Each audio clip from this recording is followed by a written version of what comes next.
जे डेव्हलपर आहेत त्यांना तुम्ही जबाबदारी द्या ना, 15-15 वर्ष त्यांनी मेंटेन करायची, कारण सोसायट्या होत नाही. SRA मध्ये तर सरसकट तशीच परिस्थिती आहे. लाईट बिल ते भरत नाही, काय नाही, आणि मग डिझास्टर होतोय. म्हणून या बाबतीत माननीय मुख्यमंत्री महोदय पण इकडे आहेत.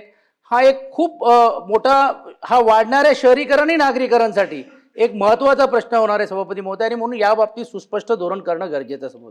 माननीय सभापती महोदय, खरं सभागृहामध्ये जे विषय मांडलेले आहेत त्यात वस्तुस्थिती आहे. कारण आपल्याकडे जर आपण विचार केला तर आता जवळपास 2,10,000 लिफ्ट आपल्याकडे तयार झाले आहेत, आणि आता त्याची संख्या अशी वाढते आहे की नुकतंच 25,000 नवीन लिफ्टला आपण मान्यता दिली. आपण जर आत्तापर्यंतचं स्ट्रक्चर बघितलं तर 2 विद्युत निरीक्षक आणि 59 लोक त्यांच्या 69 लोक त्यांच्या अंतर्गत, एवढ्या लोकांनी या सगळ्या लिफ्ट तपासायच्या, जे प्रॅक्टिकली शक्य नाही आहे. म्हणून आता याच्यामध्ये पहिल्यांदा तर आपण आपली संख्या वाढवतोय. हे जे 2 जण आहेत त्यांना आपण आता जो नवीन कायदा आणलेला आहे त्या कायद्यामध्ये सगळ्या एसींना आपण ते अधिकार देतो आहोत.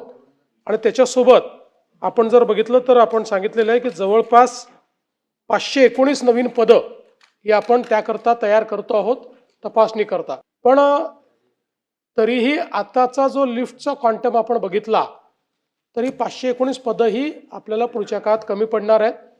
आणि म्हणून याच्यामध्ये जसं फायरमध्ये आता आपण बघितलं असेल, मुंबईमध्ये आपण ॲक्रिडेटेड अशा प्रकारचे काही थर्ड पार्टी व्यवस्था उभ्या केलेल्या आहेत की ज्यांना त्या ठिकाणी जाऊन फायरचं ऑडिट करता येतं.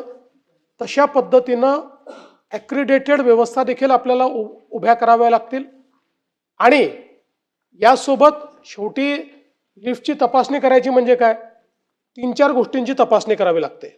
त्या गोष्टी बरोबर आहेत की नाही, त्याचं लाईफ किती आहे. त्याच्यामुळे याच्यामध्ये थोडं टेक्निकल मॅनपॉवर जर आपण उभं केलं किंवा व्यवस्था उभ्या केल्या तरी रेग्युलर तपासणी करून ते जे सर्टिफिकेट लिफ्टमध्ये लावायचं आहे की या दिवशी तपासणी झालेली आहे, ही तपासणी या दिवसापर्यंत व्हॅलिड आहे, अशा पद्धतीनं ती व्यवस्था आपल्याला नव्याने उभी करावी लागेल. आणि म्हणून आता आपण नुकताच कायदा मांडलेला आहे. त्या कायद्यामध्ये म्हणजे याच अधिवेशनात येतोय, खालच्या सभागृहात मला वाटतं आजच तो कायदा मांडला जाईल की ज्याच्यामध्ये आपण हे अमेंडमेंट्स करतो. पण मी ज्यावेळेस संपूर्ण आढावा घेतला त्यावेळी मला असं वाटतं की भविष्यात यामध्ये अजूनही अमेंडमेंट्स करण्याची आवश्यकता पडेल, ज्या वेगानं या लिफ्ट्स वाढता आहेत.